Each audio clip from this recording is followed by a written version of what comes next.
നമസ്കാരം. ഇന്ത്യയിൽ വലിയൊരു ഇടവേളയ്ക്ക് ശേഷം ടാക്സ് നിരക്ക് മാറ്റുകയാണ്. മധ്യവർഗത്തെ ചൂഷണം ചെയ്തുള്ള വികസന തന്ത്രം മാറ്റിപ്പിടിക്കുകയാണ് മോദി സർക്കാർ.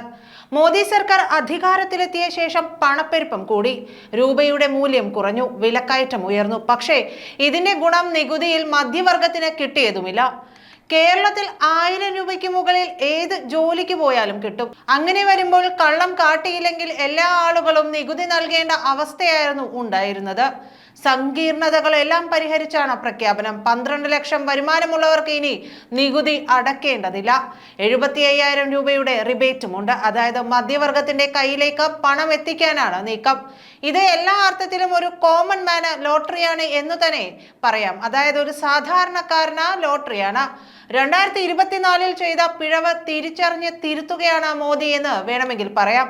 നിർമ്മല സീതാരാമൻ എന്ന ധനമന്ത്രിയുടെ ബജറ്റ് പ്രസംഗത്തിൽ ഏറ്റവും സൂപ്പർ ഹിറ്റായി മാറിയിരിക്കുകയാണ് ഈ പ്രഖ്യാപനം. 2024 നികുതി ഘടനയിൽ വളരെ വലിയ ആനുകൂല്യങ്ങൾ സാധാരണക്കാർ പ്രതീക്ഷിച്ചിരുന്നു. അന്ന് ജയിച്ചു വന്ന ശേഷം എല്ലാം തരാം എന്നായിരുന്നു പ്രധാനമന്ത്രി മോദിയുടെ പ്രഖ്യാപനം. പക്ഷേ ജനം തിരിച്ചടിച്ചു. അയോധ്യ മാത്രം ചർച്ചയാക്കി 400 സീറ്റ് എന്ന സ്വപ്നത്തിലേക്ക് പോകാൻ കുതിച്ച BJPക്ക് അടിപതറി.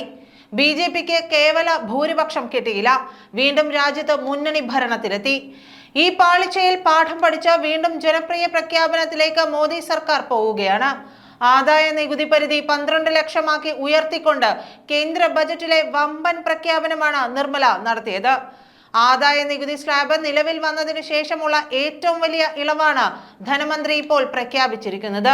ധനമന്ത്രിയുടെ ബജറ്റ് പ്രഖ്യാപനം ഇടത്തരം മധ്യവർഗ കുടുംബങ്ങളിലെ നികുതിദായകർക്ക് വലിയ ആശ്വാസമാണ് നൽകുന്നത്. റിബേറ്റ് അടക്കം 12.75 ലക്ഷം വരെ വരുമാനമുള്ളവർ നികുതി അടക്കേണ്ട.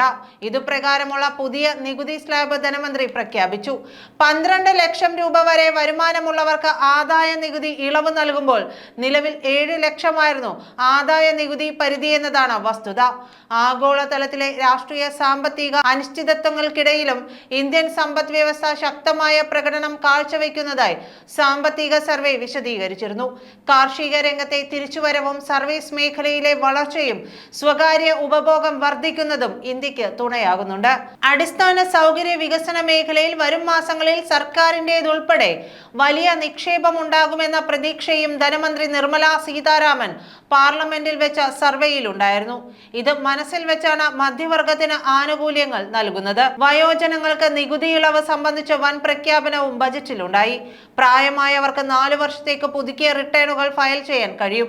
TDS പലിശ പരിധി മുതിർന്ന പൗരന്മാർക്ക് 50,000 രൂപയിൽ നിന്ന് 1 ലക്ഷം രൂപയായി. പുതിയ ഘടനകളുമായി പുതിയ ആദായ നികുതി ബിൽ അടുത്തയാഴ്ച വരും. ആദായ നികുതി ഘടന കൂടുതൽ ലഘൂകരിച്ചു.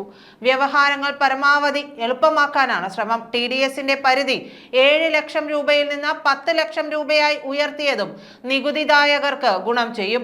വീട്ടുവാടകയുടെ TDS പരിധി 6 ലക്ഷം രൂപയായി ഉയർത്തിയിട്ടുണ്ട്. ഇതും മധ്യവർഗത്തിന്റെ വരുമാനം കൂട്ടും. രാജ്യചരിത്രത്തിൽ തന്നെ ഇത്രയും ജനപ്രിയ ബജറ്റ് അവതരിപ്പിച്ചിട്ടില്ലെന്ന വാദം കേന്ദ്ര സർക്കാരും BJPയും ചർച്ചയാക്കും. സാമ്പത്തിക മേഖലയ്ക്ക് ഉണർവാകും പ്രഖ്യാപനമെന്നാണ് വിലയിരുത്തൽ. 2024-25 GDP വളർച്ച 6.3 മുതൽ 6.8% പ്രതീക്ഷിക്കുന്നത്. കഴിഞ്ഞ സർവേയിൽ ഇത് 6.5 മുതൽ 7% വരെയായിരുന്നു.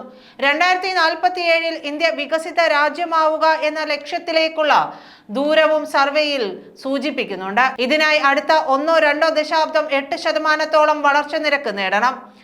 നിക്ഷേപ നിരക്ക് GDPയുടെ 35% ആവുകയും വേണം. നിലവിലിത് 31%. ഈ ലക്ഷ്യത്തിലേക്ക് എത്താൻ വിപണിയെ സജീവമാക്കേണ്ടതുണ്ട്. വിദേശ വിനിമയ കരുതൽ ധനം $64,030 കോടി, ഏതാണ്ട് 55 ലക്ഷം കോടി രൂപയാണ്. ഇതുകൊണ്ട് 11 മാസത്തെ ഇറക്കുമതിയും 90% വിദേശ കടവും കൈകാര്യം ചെയ്യാനാകുമെന്ന് സർവേയിൽ പറഞ്ഞിരുന്നു. വളർന്നു വരുന്ന സാങ്കേതിക വിദ്യകളായ നിർമ്മിത ബുദ്ധി, റോബോട്ടിക്സ്, ബയോടെക്നോളജി എന്നിവയിൽ കൂടുതൽ നിക്ഷേപം നടത്തിക്കൊണ്ട് നിർമ്മാണ മേഖലയ്ക്ക് കരുത്തു പകരാമെന്നാണ് പ്രതീക്ഷ. അതായത് നികുതി കുറയ്ക്കുമ്പോൾ വരുന്ന 1 ലക്ഷം കോടിയുടെ ധനനഷ്ടം കേന്ദ്ര സർക്കാരിനെ ബാധിക്കില്ലെന്നാണ് പ്രതീക്ഷ. ആഗോള മേഖലയിലെ അനിശ്ചിതത്വങ്ങൾ ഇന്ത്യൻ വിപണിയെയും ബാധിക്കാമെന്നതുകൊണ്ട് ആഭ്യന്തര വളർച്ചയ്ക്കാണ് പ്രാധാന്യം നൽകേണ്ടതെന്ന് മുഖ്യ സാമ്പത്തിക ഉപദേഷ്ടാവ് V. അനന്ത നാഗേശ്വരന്റെ നേതൃത്വത്തിൽ തയ്യാറാക്കിയ റിപ്പോർട്ട് വിശദീകരിച്ചിരുന്നു. ആഭ്യന്തര വളർച്ചയിലാണ് ഇന്ത്യ ശ്രദ്ധ നൽകേണ്ടത്. പൊതുനിക്ഷേപം ഉൾപ്പെടെ അടിസ്ഥാന വികസന മേഖലയിൽ കൂടുതൽ പണമെത്തണം. ബിസിനസ് ആയാസരഹിതമാക്കാൻ സംസ്ഥാന സർക്കാരുകളാണ് നേതൃത്വം നൽകേണ്ടത്. താഴെത്തട്ടിൽ തന്നെ ഘടനാപരമായ പരിഷ്കാരങ്ങൾ ആവശ്യമാണെന്ന് മാത്രമല്ല, ജോലി സമയം ഉൾപ്പെടെയുള്ള വിഷയങ്ങളിൽ കടുംപിടുത്തം പാടില്ലെന്ന് പറയുന്നതിലൂടെ തൊഴിൽ നിയമങ്ങളിലും മാറ്റം വേണമെന്ന് സർവേ പരോക്ഷമായി പറഞ്ഞു വയ്ക്കുന്നു. ഇതെല്ലാം നടപ്പാക്കുന്നതിന്റെ തുടക്കമാണ് ഈ ബജറ്റ് എന്നും വിലയിരുത്തുന്നവരുണ്ട്. നന്ദി.